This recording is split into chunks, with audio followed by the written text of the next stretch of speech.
Aláròyé máa wí o. Àwọn àáfàá tí wọ́n hú òkú ọmọ èyí lohun tí ọba Omífọn sọ f'Aláròyé. Ọlọ́jà Omífọn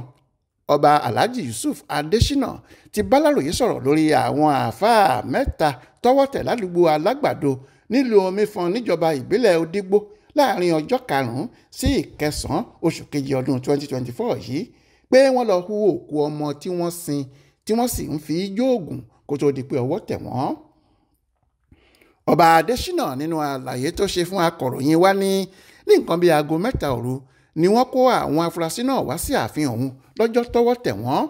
Ó ní àlàyé tí wọ́n ṣe fóun ni pé obìnrin kan ló ní òun lálàá pé àwọn amòòkùnṣìkà kan lọ hú òkú ọmọ ọdún kan ọ̀hún níbi tí wọ́n sin sí. Èyí ló ní ó fu àwọn èèyàn olóògbé ọ̀hún lára tí wọ́n fi sáré lọ síbi ibojì rẹ̀ tí wọ́n sì rí i kedere pé wọ́n ti gé orí àtàwọn ọwọ́ rẹ̀ méjèèjì lọ lẹ́yìn tí wọ́n hú òkú náà jáde tán. Ó ní yàtọ̀ sí ìró odó tí wọ́n ń gún táwọn ará àdúgbò ọ̀hún ń gbọ́ ketekete lásìkò tí wọ́n ń gún òkú ọmọ náà lóru, aṣọ tí wọ́n fi sin òkú rẹ̀ ló ní wọ́n tún bá nínú ilé àkọ́kù tí àwọn àáfàá yìí ń gbé. Tẹ̀sán ọlọ́pàá tó wà ní Òdìgbò ló ní àwọn kọ́kọ́ gbé ọ̀rọ̀ yìí lọ. Ọba Adésínà ní òun lòún pè wọ́n ní olú iléeṣẹ́ àwọn ọlọ́pàá l'Àkúrẹ́ kí wọ́n tó wá kó gbogbo wọn lọ síbẹ̀. Lẹ́yìn tí wọ́n parí ìwádìí wọn tán lọ́hùn-ún ló ní wọ́n tún dá wọn padà wá sílùú Òdìgbò níbi tí wọ́n ti ń bá wọn ṣẹjọ́ lọ́wọ́. Ọmọ mi ni Alhaji Yusuf Adésínà, ìyá Ines ọlọ́jà Omífọn Kingdom. Nípa incident tó ṣẹlẹ̀ wọ́n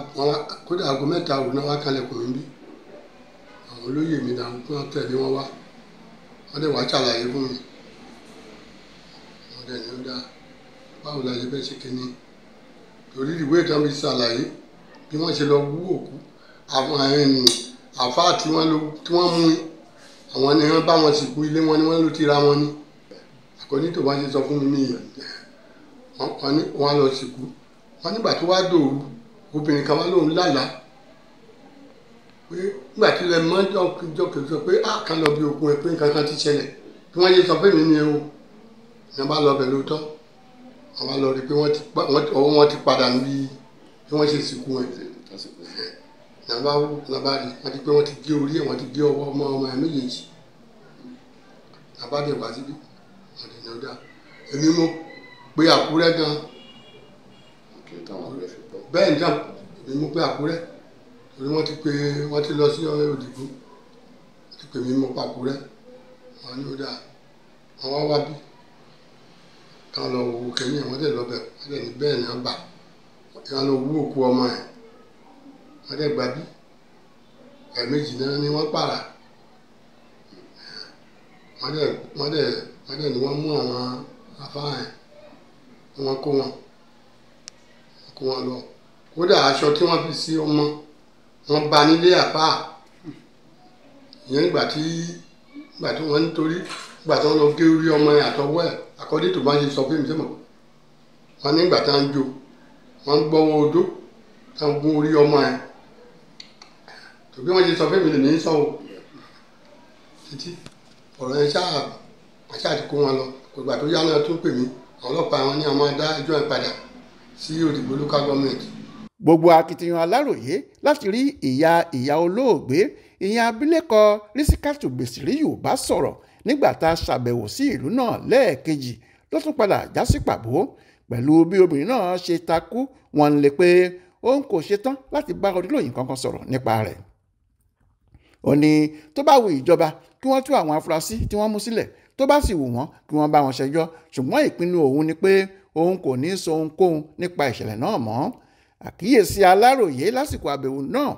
sí ìlú Omífọn ni pé ilé àkọ́kù oníyàrá kan làwọn àáfàá tá à ń sọ̀rọ̀ rẹ̀ yìí ń gbé ṣe ni ilé náà sì wà ní ìfẹ̀gbẹ́kẹ̀gbẹ́ pẹ̀lú ilé abilékọ Bèsíríyù tó jẹ́ ìyá tó bí ìyá ọmọ tó kú tí wọ́n lọ hú òkú rẹ̀ yìí.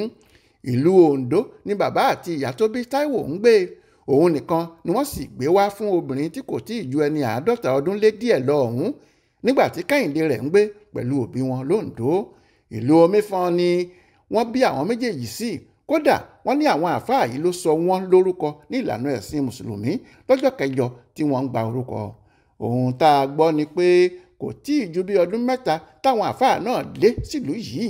kódà ọ̀kan nínú wọn ni wọ́n ló ra ilé tí wọ́n ń gbé, wọn kò sì tí ì kọ́ parí tí òun, ìyàwó àti àbúrò rẹ̀ kan tí òun náà ń ṣiṣẹ́ àáfàá fi kó wọbẹ̀. nígbà tí Táíwò ń ṣe àìsàn, wọ́n ní ọ̀pọ̀lọpọ̀ àjò ní àwọn àáfàá yìí ṣe fáwọn òbí rẹ̀ kí ara rẹ̀ lè yá. àwọn náà ni wọ́n sì tún ránṣẹ́ pè láti bá wọn sìnkú rẹ̀ nígbà tí ọmọ òun kú tán. nígbà tí akọ̀ròyìn wá yẹ inú ilé tí wọ́n ń gbé wò, lára àwọn nǹkan kàyéfì tá a rí níbẹ̀ ní odó tí wọ́n fi ń gún ọṣẹ, ọ̀pọ̀lọpọ̀ ìkòkò dúdú, ọṣẹ lóríṣiríṣi, oògùn abẹnugọ̀ngọ̀, kùránì àti tẹ̀sùbíù. ohun tá a gbọ́ ni pé àwọn agbófinró ti kó díẹ̀ lọ nínú àwọn ẹrù òfin wọ̀nyí kí Aláròyé tó débẹ̀. bákan náà la tún fìdí rẹ̀ múlẹ̀ pé àwọn 5 míì ni wọ́n lọ́wọ́ nínú ìṣẹ̀lẹ̀ yìí, ṣùgbọ́n 3 péré lọ́wọ́ sì tẹ̀ nínú wọn. ọjọ́ Ẹtì Friday ọjọ́ 26 oṣù keje yìí ni wọ́n padà kó àwọn afurasí náà wá sí kóòtù májísrèètì tí wọ́n ti ń jẹ́jọ́ lódìgbò. onídàájọ́ Festus Akínlolú gbà kí wọ́n gba béèlì ẹnìkọ̀ọ̀kan wọn pẹ̀lú mílíọ̀nù kan náírà àti onídùúró méjì níye kan náà, ní ìbámu pẹ̀lú ẹ̀bẹ̀ tí agbẹjọ́rò wọn amòfin H.A. Ogiren fi síwájú rẹ̀. 30 oṣù kẹjọ ọdún yìí ni adájọ́ ní ìgbẹ́jọ́ yóò tún máa tẹ̀síwájú sí i. Olúṣèyẹ Iyadé ló ṣàkójọpọ̀ ìròyìn ọ̀hún fún Aláròyé online television.